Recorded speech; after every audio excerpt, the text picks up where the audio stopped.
Bruce, are we ready to roll? All right, welcome everyone. I think we're going to get started.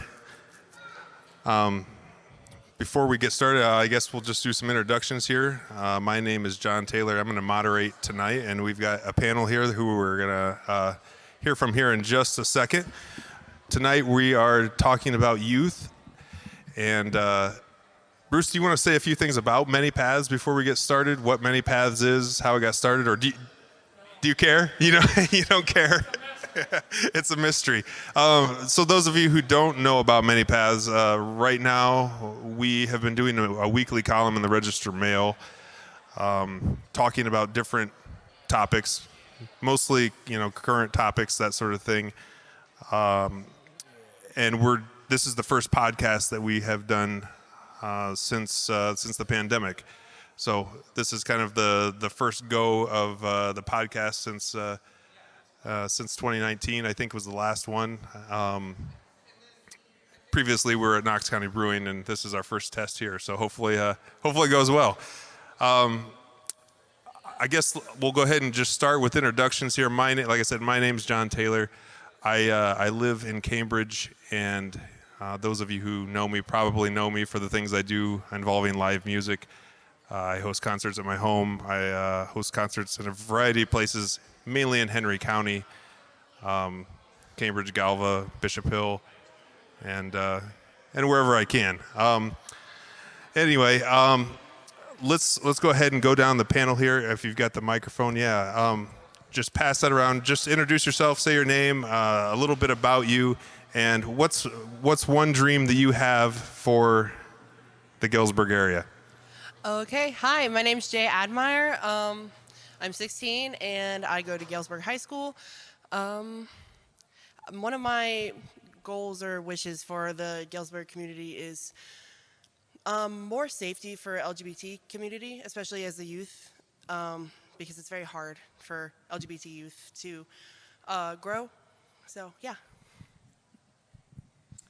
Hello, my name is Jackie Smith Esters. I currently serve for the 5th Ward alderperson. I am not going to tell you my age. I guess the dream that I have for Galesburg would definitely be that I want a tagline that says Galesburg, where we care. I want a community that's invested in all life. And I think we need to start with our youth. So that's why I just love Many Paths so doing this tonight, because we got to hear from our youth, our future. Because I remember it feels like yesterday, so you can pretend how old I am. Yesterday that I too was just getting out of high school and thinking that, what my dreams were and where I wanted to live. So I want Galesburg to be where our 18-year-olds want to stay and they want to live. So thank you.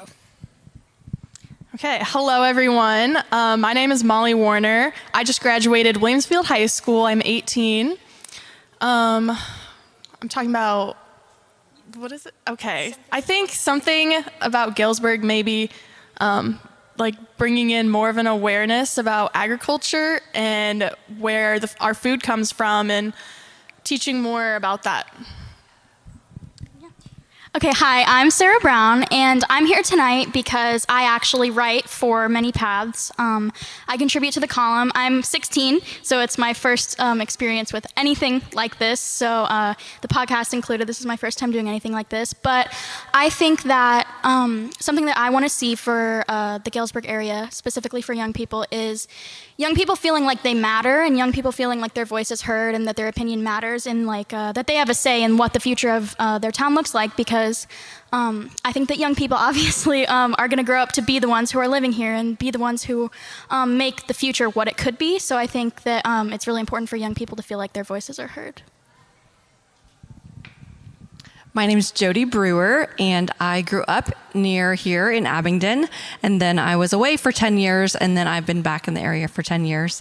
I am mother of 9, so that is why I am here on this panel, because youth is kind of my jam. When I was a little girl, I wanted to grow up and be a mom, and that's what I did. the thing that I want for Galesburg is I want us as the adults to provide pathways and platforms for our youth. It is not their responsibility, it is our responsibility to do that and to provide that as a community. So those pathways and platforms are going to look very different, and they need to be different heights, and they need to be in different spaces. But if we don't do it, it won't get done. All right, well, thank you guys.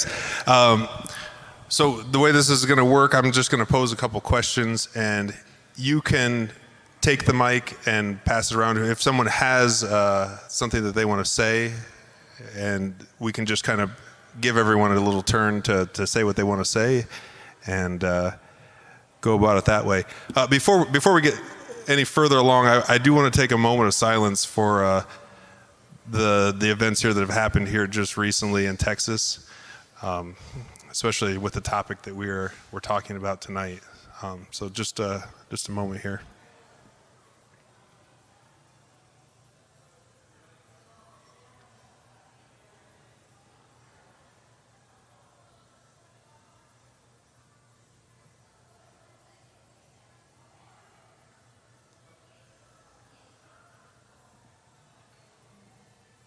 All right. So I think I want to start off on a positive note. So my first question is, what are some things or some areas here in or around Galesburg where you think things are going well, or there are special things happening here for youth? And like I said, anyone can take the mic at any time, and feel free to feed off of each other as you're having conversations. So I thought it was funny that Jodie mentioned the word pathway, because I don't know if I mentioned this, but I go to Williamsfield High School. That's about half an hour away from here, so not too far of a drive. And our school focuses a lot on what life looks like after high school. And Molly just graduated, like she mentioned. So our school, it's really, really small. So my class, I think, has 24 kids in it. I'm a junior, and that's a very small number compared to like Galesburg High School, for example. But like I mentioned, I write for this article, and I got this opportunity because of my AP Lang teacher, Mrs. Robbins, and it just means a lot to me that our school is trying to think about the next steps after graduation, because I feel like sometimes it's really easy to get your diploma and then not really have any clue what is going to happen afterwards. And I feel like that can happen a lot. And I feel like it's really easy to have kids slip through the cracks. And I'm not saying, our school is perfect at anything yet, but I think that it's really exciting, and like it gives me hope that like educators and things like at my school can care about things that happen after high school. So we have a program called Passion Pathways, or Pathways. So like I'm in the humanities pathway or the communications pathway, meaning that I get opportunities like potentially writing for the Register Mail and things like that. And so I thought it was interesting that Jodie mentioned the word pathway, because I think that it's really important for the people who are in charge of us and in charge of the young years of our lives to care about the older years of our lives. And so I think that it's really cool that our school is doing something like that. I'll add on to that a little bit, Sarah. So as a senior, I was in the ag business pathway, and like she said, our school is really good about finding the opportunities for us, but it's really the community that gives us the opportunities. And in Galesburg, I've been able to job shadow Nicole Nelson at the Knox Agri Center and learn more about her jobs and what she does. So it's been a really good experience to, get that community tie-in. Well, two things come to mind when I think of like some really great stuff that's happening for the youth, and that would be the Galesburg Vocational Center.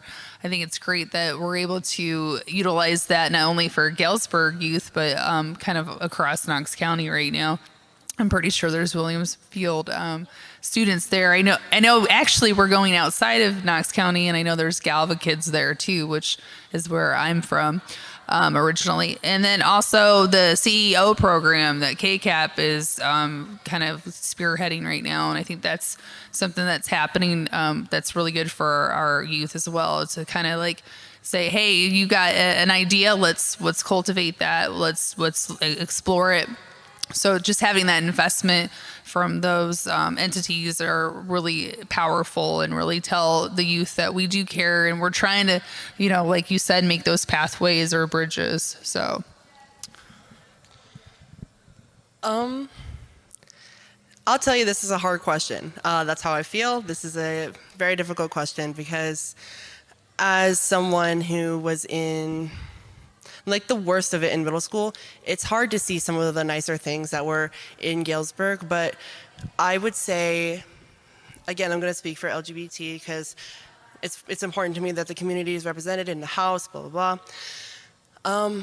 It's important to me that there are communities and organizations like PFLAG in this town because there is a lot of issues going on for the youth and it affects the youth.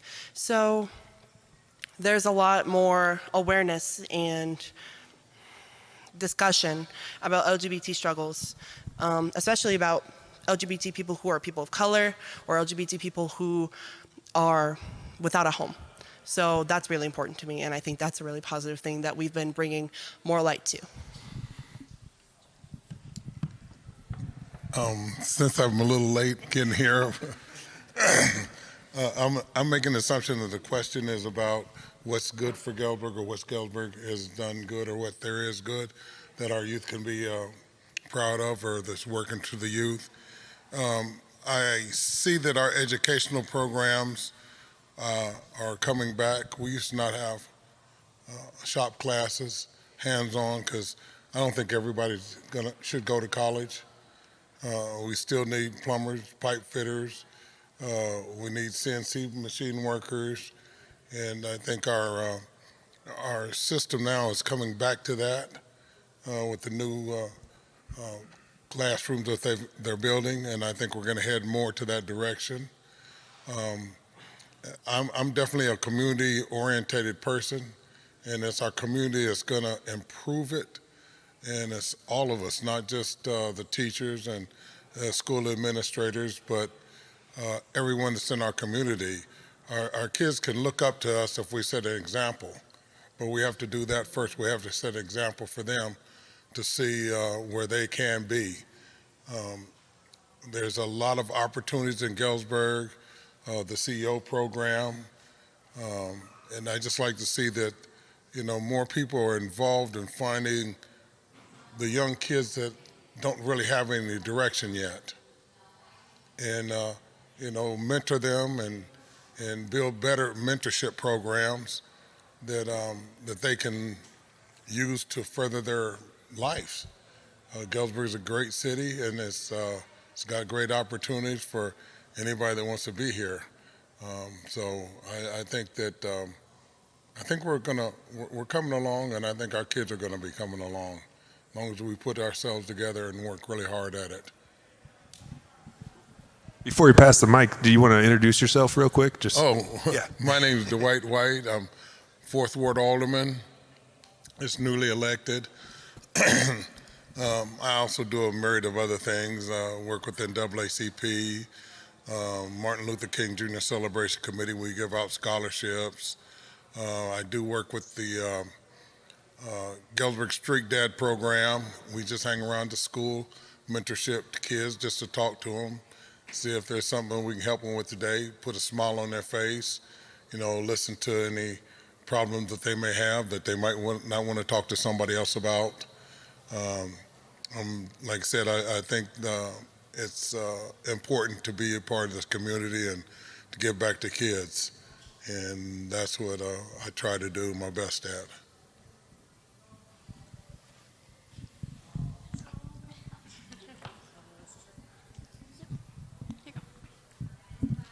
Well, some of the positive things that I see that Galesburg is doing well, believe it or not, one of the things we do really well is youth sports. That YMCA on Saturday mornings, it is popping, y'all. It is happening. There are a bajillion parents there. There's a bajillion cars going in and out. So when you're looking at what we do well, it's what do people show up to? And that's something that people show up to. So JFL, we do that really well. So if we want to piggyback on some of those things that we're doing well, we could talk about ways we could improve them so that they include more people. But banking your strengths is really, really important. So my opinion is we really do youth sports very well in this town. Another thing I think we do really well is the library. Our library programming for youth is exceptional. The hires that they made in our library are fantastic, are like world-class people who are working in our Galesburg Public Library, and the programming in the youth room, talking about LGBTQ like materials within the library, talking about book clubs, talking about hands-on activities for little people. Our library is doing very, very good things in Galesburg. Another thing that's great that we do well is early childhood intervention. There's so many children in poverty in this town, and thanks to District 205, thanks to good, attentive healthcare providers, pediatricians, and family practice doctors in this town, we're doing really well on early childhood intervention, getting little kids whose parents are not able to provide them what they need, at least getting them hooked up with programs and people who can provide that in the absence of the parents really not knowing what to do. And the last one I would say is our food programs for children that our school district that it has been forced to take care of and to literally feed the children in this town is sad, but it's true, and they're doing a really good job at that. And then the food programs provided for the summer for lunches, the children literally flock to those meals. And I just think those are 4 things. If you look at where the people are, what do people show up to? The last one is Big Bang Boom. Our 4th of July programming here in Galesburg, Illinois is very, very good. Lake Story is flooded with people of all economic backgrounds, all skin colors. Our radio station coordinates with our fireworks shows. The amount of funding that takes, the coordination, the sponsorships from the community. Believe it or not, Big Bang Boom is a very, very positive thing in our community. And again, if we can use that and we can piggyback on programming like that, or at those things have resources that go forward out of that event, I think we'll really be able to bank the strengths of Galesburg. Does anyone else have anything more to say on things that you think are going well here? Yeah, you go ahead. I will add that I feel that our city leadership is working really hard to make sure that the youth's voice is being heard opposed to previous years. So I will point that out too. Very good. All right, so we're going to flip things now, and we're going to talk about things that you think are not going well, perhaps areas where there needs to be more attention or more resources for youth. Just right off the top of my head right now, I would definitely say that our truancy we have a huge truancy problem in Galesburg right now. And how do we combat that? I'm not sure.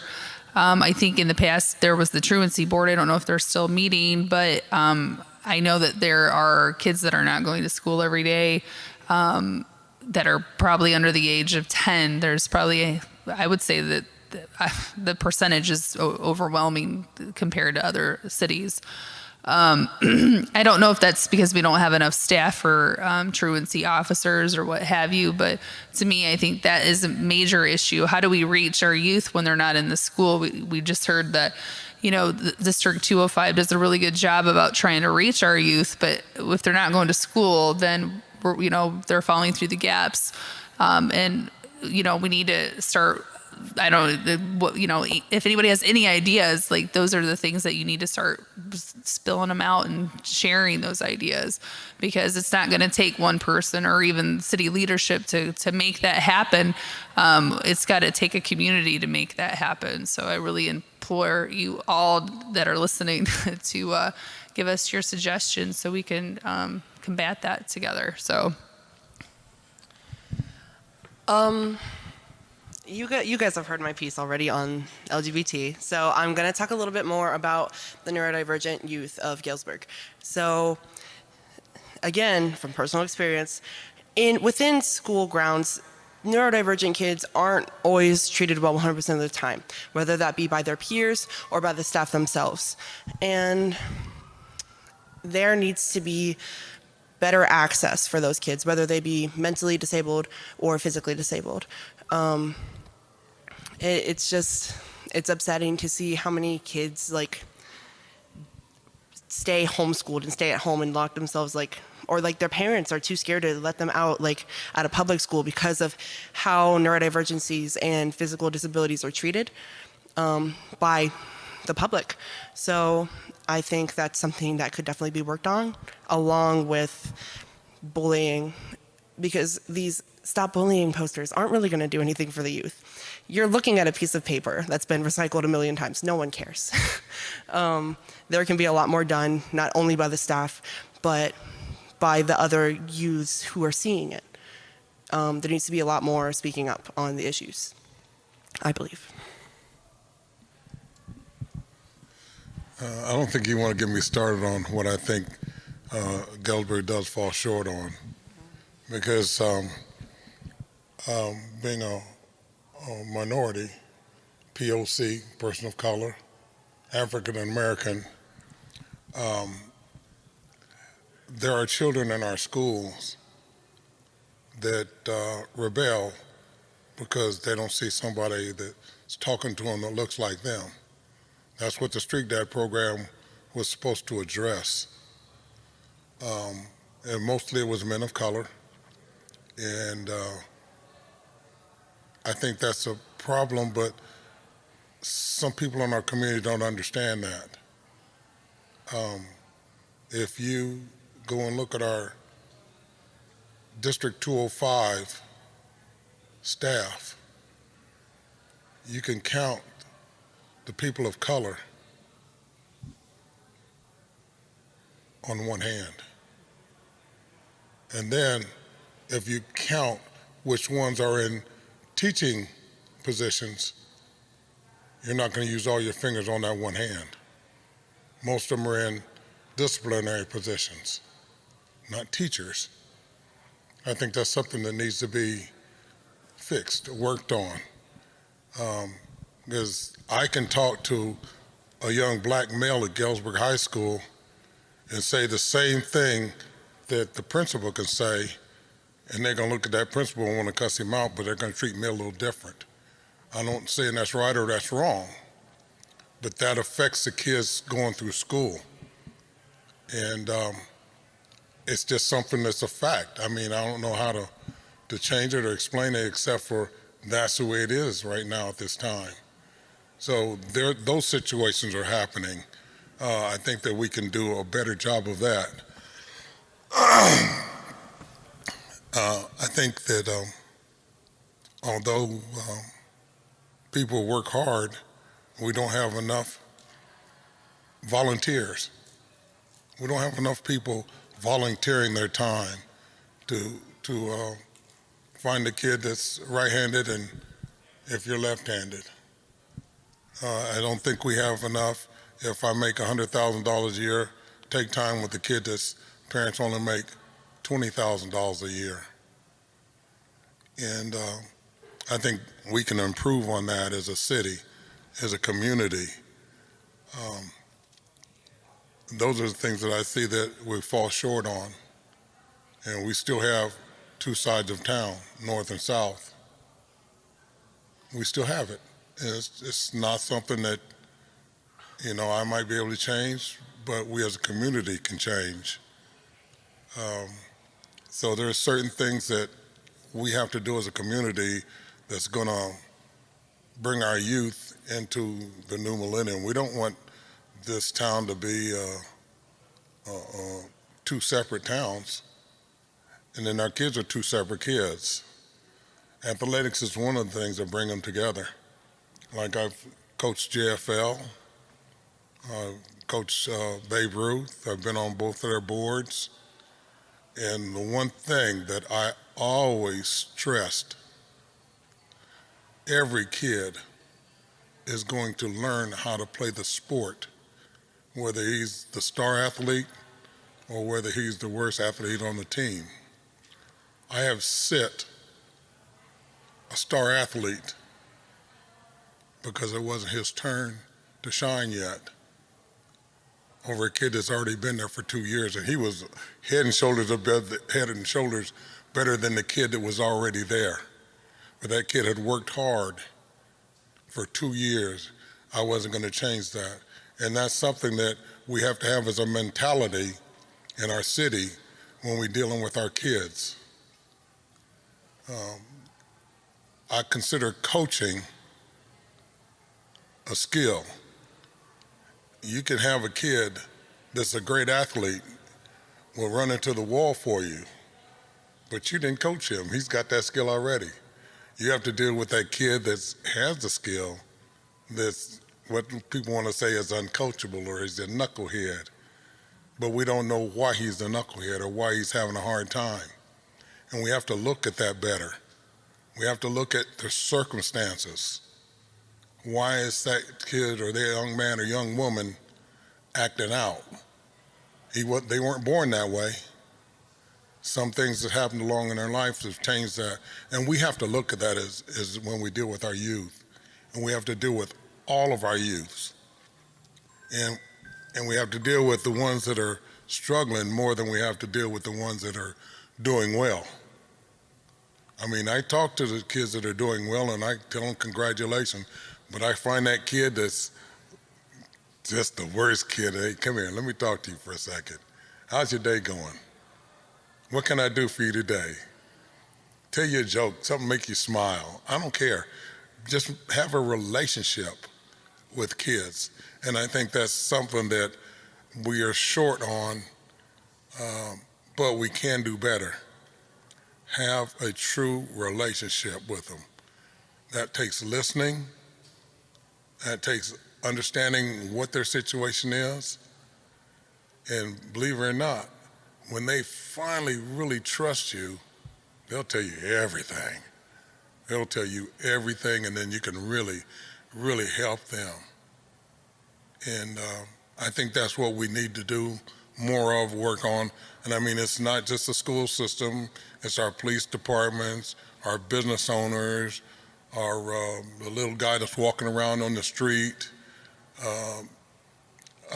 just everybody in the city should be able to find someone individually and work with a young man or a young woman that is struggling. The kids that are doing well are going to be doing well, but they have struggles too. But the kid that's really struggling, he's got nobody to talk to, or he had to go steal some clothes to come to school and look like everybody else.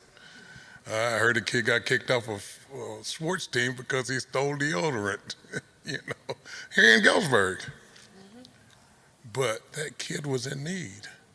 And I think that's where we miss a little bit, and that's where we have to pick things up at.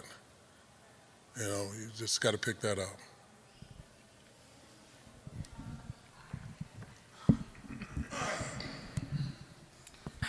Thank you, Dwight, for that insight. And, this is to just maybe illustrate one of his points for the rest of us.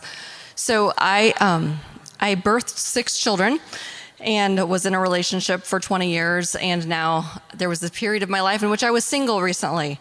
And now I am remarried and I have 3 stepchildren. That makes me mother of 9. But something Dwight said about the segregation of our town being so in the face of people who have a different color skin than me. I am a white woman. My children are all white. My husband is white. But in that brief time in which I was single, I dated a man from Philadelphia. And when I told him where I lived and he Googled it, and he said, "Girl, I'm not coming to your town. That's country. I'm not going there. My mama raised me better than that." Because he was a black man, and he was terrified to date me in Galesburg, Illinois, after just a simple little Google search. That's not okay. But that's the reality for him, and it's the reality for our young men who are black in this town. It is not a safe place to be raised black.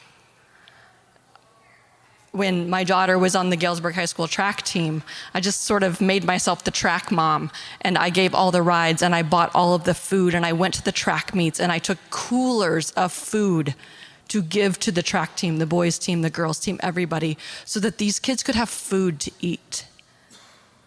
Because guess who wasn't there? Anybody else. Their parents, their supporters, not there. So I just became everybody's track mom.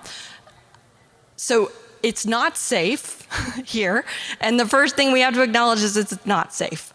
And the first thing we have to do is actually do something different. And so we can't do something different until we acknowledge the things that we're not doing that are good. Part of that, the separate sides of town, yes, absolutely. It's an actual problem. The only people who can change that are the white folks. It's only the white people who can change that. So that's on us, that's on me. So that's definitely what I see as a weakness in this town. Another thing that I think is maybe less obvious in the world, but one of our weaknesses is that we're expecting too much of the children. It's not their job to build their platforms. It's not their job to fund their swimming pools. It's not their job to advocate for themselves. Y'all, that's our jobs. We're the grown-ups here. It's not their job to fund their projects. That's our job. We have to do that. We get to do that. Every time that, my bachelor's degree is in social work, and there's this phenomenon that happens in dysfunctional homes in which the children start parenting the grown-ups. Well, sort of Galesburg kind of asks that of our youth, that the youth would take responsibility, that the youth would make their own path, that the youth would be more responsible. That's not their job. Their job is to be kids, and our job is to be the adults. And if that were true, if the youth started to have to be responsible, then that means we are the problem. That means we aren't acting as adults. So I think there's one of the weaknesses is that we're a little dysfunctional. We're expecting these kids to do all this stuff. They're not gonna do this stuff. We have to do that. We have to give the programs. We have to have the vision. We have to say, come play with me, not go play. So that's my 2 cents. To want change to happen. So I guess that's still a little bit vague, but I think if you want something to happen, then you can see that happen, and you can be that change that you want to see. So I think it's really important for the older generation to listen and respect, and I think it's really important for young people to wish and do. One of the things that I think is really important about your question is, what are we going to do? Again, first you have to acknowledge that we're not doing it. So whatever it is that we're currently doing isn't enough. Like, we can't do this and say, well, we're already doing that. Well, then we wouldn't need the question. 70% of children in this town live in poverty. 70% live in poverty. So something we can do as people who are not living in poverty is pay for their stuff. It's as easy as that. Make all children's programming in this town free. So us, as the people who make the money, we start foundations to fund free programming. We write checks for children who don't belong to us, and we pay for their stuff. We make Lakeside free for anybody under the age of 16. We make all of our city programming for children free, and we choose to pay for that in ways that are relevant. So I am 5 kinds of extra. I love glamour, I love fancy, I like to throw a good party. So there's ways that I fund events by doing that. I can throw a fundraiser, but you know what I also can do is just throw a party and pay for everything myself. Like, because I chose, I'm not going to live in poverty anymore. I grew up in poverty. I lived in poverty in this town for 18 years.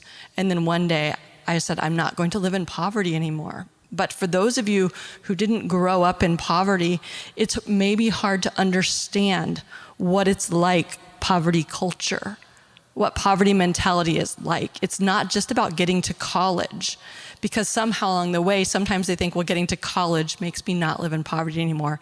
Just because you go out and take classes at Sandburg doesn't mean you're not going to stay in poverty. You have to know what to do with that. Just because you take on college debt doesn't mean you're making a bad decision now for your life. You just have to choose a career that can pay back your debt.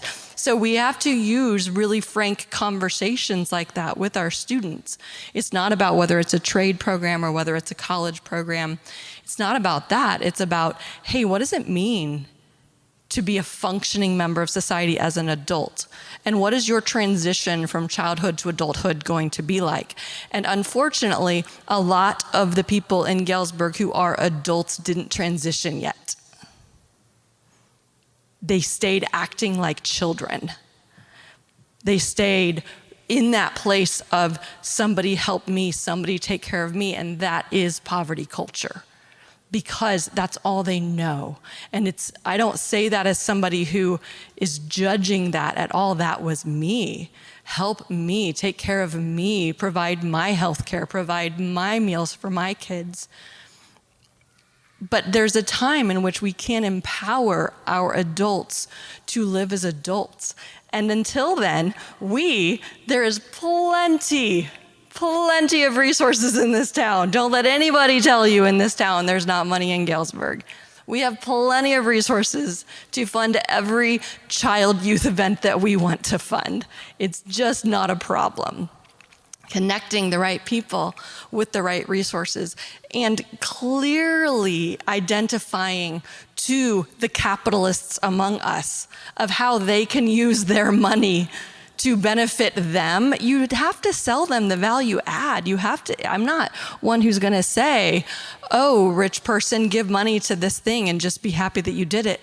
No, there's tons of ways to value add into a capitalist's pocket here. There's tons of ways. So being creative, staying open to the conversation, but truly, truly addressing poverty culture is going to transform our children and transform our community.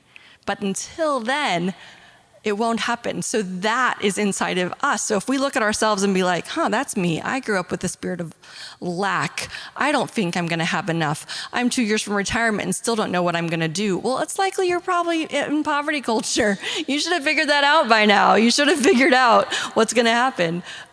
So those are all things that I say to myself as somebody who grew up in poverty, stayed living in poverty, to now being like, oh, I'm an adult. Now I'm going to take care of the people around me in my community. So how we can help is by actually addressing what we're not doing and then connecting people to the right resources in the right way.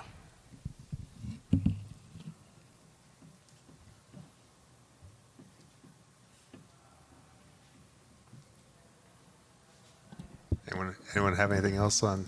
I just have a little bit, I promise. No, we don't have a lot of time. I'm going to try to be fast. 20 minutes. Oh, Lord. So something I think that, I'm going to go off of what Sarah and Jodie said. Listen to these kids. And off of what Jodie said earlier, give these kids a platform to be listened to. Build the platform for these kids, because right now they feel like the only advocates they have for themselves from experience is themselves or other kids. They don't feel like they really have an advocate for them that's an adult. So give them and be that advocate. Give to them. Build that platform and give them a place to be heard. And, and I know I was kind of dissing on the staff earlier at Galesburg High School, but no, they are doing good. The staff and the security guards and like the counselors, they're doing good for these kids. They're trying their best, but there's more that can be done, is my biggest point. They can do more. There's more that can be achieved. But until we get there, it's still going to be an issue. But advocate for these kids. Let these kids be heard. Give money to these kids so that they can be heard, that they can be treated like better, be living better. Just listen to these kids. That's all I gotta say. I want to throw in a little bit more. It's like kind of away from this topic-ish, but not really. It's when kids like are not being heard by adults or something. That's when mental illnesses would start to kick in, when someone just feels like they have no one else to talk to. I have a good friend that struggles with anxiety and depression.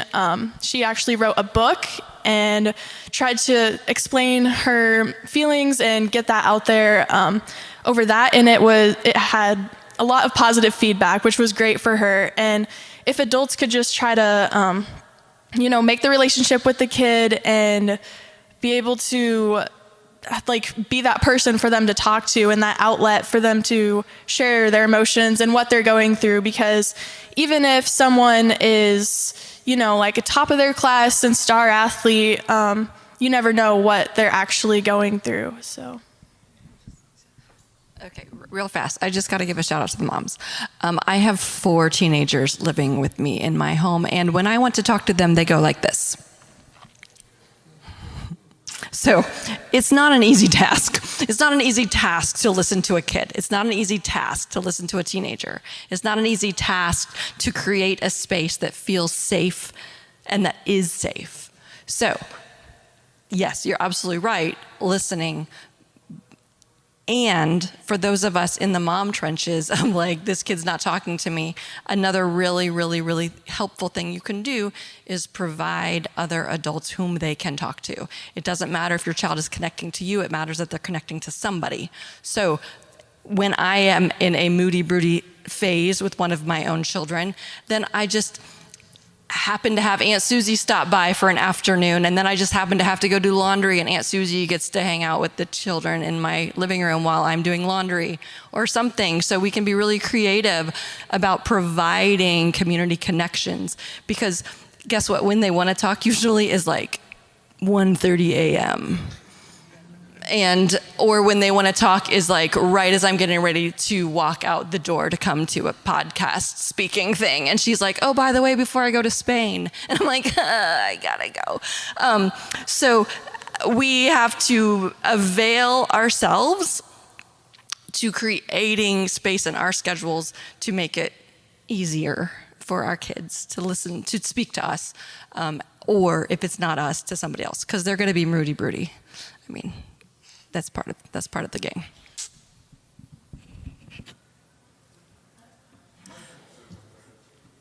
All right. I don't think I need a mic, but I'll take it. I just want to tell everybody that's here, you guys have listened to us very, very well. You've been very attentive. But the biggest thing about it is, if you didn't want to make change, you wouldn't be part of this. And I want to just applaud you for just being here, because I know everyone here wants to help be change in this city. And so if we can just take each one of you and you touch somebody else to help them make change, it'll all happen. I know it'll happen. I know it will happen. I'm going to thank you for coming. Thank you for listening to me. Listen to us,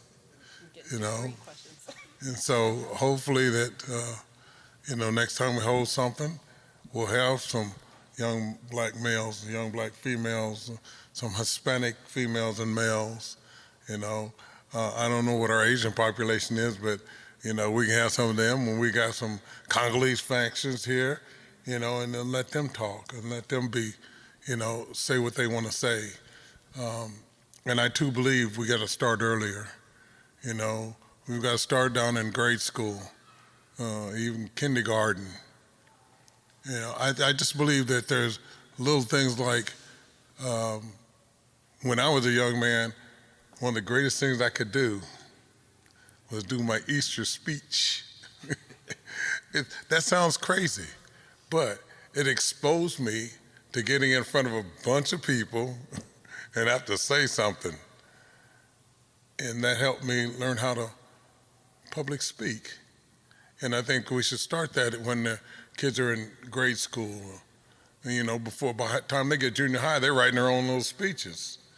And they know how to command or talk to a crowd. And I mean that on all levels.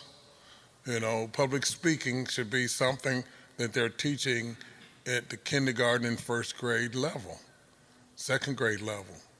That helps self-worth, self-awareness, your importance. That builds that into that youth, that young person. And when they grow older, they have those experiences and they can use that, you know, and then they can come to you and have a conversation. I'm a little bit different than you guys. I'm old school. My mom said, "Shut up, boy." And I said, "Yes, ma'am." I was 18 years old. So, you know, it was a little different, you know. But I take children, I take young people, and I challenge them for listening and learning. I ask them, what was the favorite thing that you did when you was 4 years old? And would you be able to do that in front of somebody today? And they look at you and say, "Are you crazy?" And what it is that each child, as they grow, they get wiser, they get smarter, they get more intelligent. I asked my nephew one time, and he was probably 14, 15 years old. He was going to a school of performing arts. He wanted to smoke cigarettes. Okay, yeah. How do I deal with this? So I let him babysit his little cousin that was about 6. And when we came back, I asked him how'd everything go, and well, Trenton wanted to do this, Trenton wanted to do that. He said, "I didn't let him do that." I said, "Why not?" He said, "Well, he's a little kid, he shouldn't have been doing that." I said, "Okay." I said, "Don't he have a brain? Can he think for himself?" He said, "Yeah, but he's just young." I said, "Oh, you know more than he does because you're older?" He said, "Yeah." So when I looked at him, I said, "You sure?" He said, "Oh, yeah, Unc." I said, "Well, when I told you to stop smoking, and I told you that was dumb, but you thought you knew what you were doing, so you mean to tell me I don't know what I'm doing telling you not to smoke cigarettes?" And he had to look at me for a second. It's sort of a gotcha. But that's the truth. I mean, as young kids, they think on a 13-year-old level. And they are very 13-year-old smart. But they're not 18-year-old smart yet. And then when they get 25, they're going to be 25-year-old smart. So, you know, we have to listen to them so we can find out if they're 13-year-old smart and they're 13, or they're 10-year-old smart and they're 13, or they're 15-year-old smart and they're 13. So that's what I do to listen to my children, to see how they are. My oldest, she's 16 now, and she's finally, I tell her every day, I said, "You're coming into your maturity, you're doing great." She's changing and she's learning more. I explained to her why I tell you to make your bed every morning. I explained to her why I tell you to use that alarm clock instead of me wake you up. I tell her why it's important to have a good education. I tell her why it's great for her to wash those dishes. You know, because it all builds your character, it all builds into you what you're going to be as an adult. And that's where we have to not only listen, but we have to learn how to instruct. And that's what I try to do and instruct. And I think that's what we should be trying to do when we talk to kids. Find out where they're at by listening to them, and then evaluate and then help them get to the next stage in their learning and mentality. But again, I want to thank everybody for being here. I want to thank everybody for listening to us. And does anybody know my children or my wife? If you know who my children are, would you raise your hand? You've seen my children? All right. Who's seen my wife? Okay. So you guys actually know when I talk about my favorite oldest daughter, and that's how I refer to her. And my favorite youngest daughter, that's how I refer to her. My children don't hear this. One of my children has melanin. One of my children doesn't. The only way we talk about black and white is because of the color of our shoes and our last name. That's our last name is White. So I've never referred to my children anything beyond my favorite oldest daughter and my favorite youngest daughter. That's how I refer to my children. My oldest daughter, I tell her all the time, I said, when you grow up, you're going to be a great, great person. You're going to make changes in this world, not in Galesburg, but in this world, because you're living in a household and you're going to know who I am, how I taught you, what I taught you, how I loved you, the things I showed you. And down the road, when you get 35 years old or 40 years old, you're going to understand what I love you means. That from me. You're going to understand why when somebody says something about somebody that looks like me, you're going to understand where their heart and their spirit is. And you're going to be able to make a change in this world. And I'm telling you, you're going to make a big change in this world, and I believe she is. I know she is.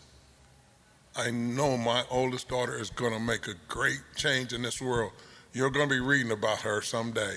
Her name is Olivia White. You're going to be reading about her because I know what she's learning, how she's being taught, and her life is going to be like when she gets grown. But that's what's going to have to happen in order for us to grow as a people, to grow as a nation, and not destroy ourselves.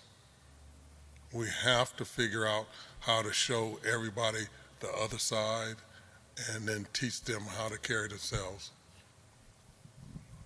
Thank you.